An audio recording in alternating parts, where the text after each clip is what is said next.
की सबसे बड़ी खबर सामने आ रही है। कवासी लखमा को मिला अब बड़ा झटका। शराब घोटाले मामले में पूर्व आबकारी मंत्री कवासी लखमा को ईडी ने गिरफ्तार कर लिया है, जहां उन्हें स्पेशल कोर्ट में पेश किया जाएगा। ईडी अधिवक्ता सौरभ पांडे ने जानकारी दी कि कवासी लखमा ने 14 दिनों की रिमांड मांगी थी, मगर ईडी ने इसे नामंजूर करते हुए 21 जनवरी तक रिमांड में कवासी लखमा को जेल भेजा गया है। मिली जानकारी के अनुसार कवासी लखमा के पास मिला 72 करोड़ रुपए का हिसाब, कांग्रेस भवन और हरीश लखमा के घर बनाने में उपयोग हुआ पैसा, कारोबारी अरविंद सिंह से 50 लाख रुपए और एपी त्रिपाठी से 1.5 करोड़ रुपए मिले थे कवासी लखमा को। शराब स्कैम का जो इन्वेस्टिगेशन चल रहा है उसके संदर्भ में कुछ एविडेंसेस हमारे पास आए थे, जैसे कि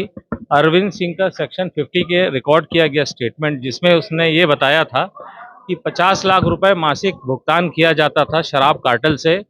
कवासी लखमा को। साथ ही साथ अरुणपति त्रिपाठी की भी गवाही में इन बातों में आई हैं कि इन 50 लाख के ऊपर 1.5 करोड़ रुपया और भी उनको दिया जाता था का शराब कार्टेल से। तो कुल मिला के 2 करोड़ रुपया माह उनको जा रहा था। इस बात की पुष्टि इन दोनों की गवाही से हुई और इस हिसाब से ये माना गया कि 36 महीने तक ये अगर स्कैम चला है तो ऐसी सूरत में जो टोटल प्रोसीड्स ऑफ क्राइम है वो करीब 72 करोड़ रुपया आ रहा है। इस मामले में फर्दर इन्वेस्टिगेशन किया गया तो एक्साइज ऑफिसर हैं कोई इकबाल खान है और जैन देवांगन है, इन लोगों ने भी इस बात की पुष्टि करी कि ये लोग पैसा अरेंजमेंट करके उनको भेजते थे और कन्हैया लाल कुर्रे के मार्फत वो बैग्स कलेक्ट भी किए जाते थे सुकमा में। और सेकंड थिंग, एक इम्पॉर्टेंट बात ये भी आई कि जो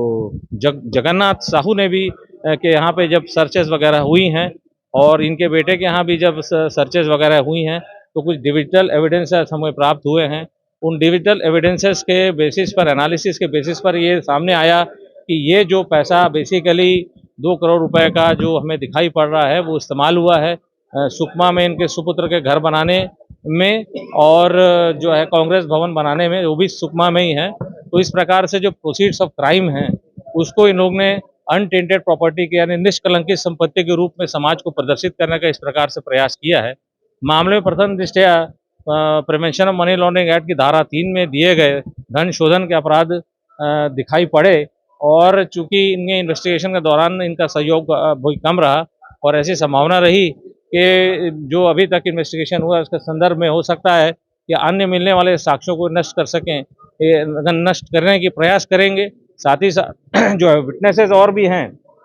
जिनको हमने अभी और समन करके रखा गया है, जो और उनको बुलाया जाएगा, उनको ये किसी प्रकार से प्रभावित करेंगे। इस वजह से हमने इनको आज अरेस्ट करके उनकी दोपहर के 3 बजे हमने अरेस्ट किया है और उनको प्रस्तुत किया था। 14 दिन की हमने कस्टोडियल रिमांड मांगी थी, लेकिन माननीय न्यायालय ने 21 जनवरी 2025 तक की इनकी कस्टोडियल रिमांड हमको ग्रांट करी है। देखिए, यहाँ पर सेक्शन 50 के स्टेटमेंट्स के लिए लोगों को बुलाया जाता है और वो इन्वेस्टिगेशन का एक पार्ट है और अगर उनको फर्दर जरूरत पड़ेगी तो फर्दर भी बुलाया जाएगा या जिसको भी बुलाने की आवश्यकता पड़ेगी उसको बुलाया जाएगा। सर, कांग्रेस भवन के सेक्शन में और हरीश कवासी की घर बनाने में हुआ है, इसके अलावा भी कुछ जानकारी आई? अभी तक इन्वेस्टिगेशन में यही चीज़ रिवील हुई है और जो 70 करोड़ रुपए, जो 72 करोड़ का पीओसी है जो अभी तक हमें दिखाई पड़ा है, उस पीओसी का तो निर्माण इन्हीं के निर्माण में अभी हमको एंगल दिखाई दे रहा है, लेकिन हो सकता है कि शायद कुछ और एविडेंसेस हमारे हाथ लगेंगे तो आपके सामने या न्यायालय के सामने पेश किया जाएगा उसको। 78 करोड़ की राशि से ही निर्माण 72 करोड़ 72 करोड़ या फिर इसके अलावा और भी कोई कैश के लेन देन? अभी तक हमारे कुछ एविडेंसेस आए थे, जैसा मैंने आपको बताया वही चीज़ बार बार रिपीट हो रही है कि 50 लाख अरविंद सिंह, 1.5 करोड़ अरुणपति, 2 करोड़ अभी हमको स्ट्रेट फॉरवर्ड एविडेंस अवेलेबल है और उसके निष्कलंकित संपत्ति के रूप में उसको समाज को परिलक्षित करने के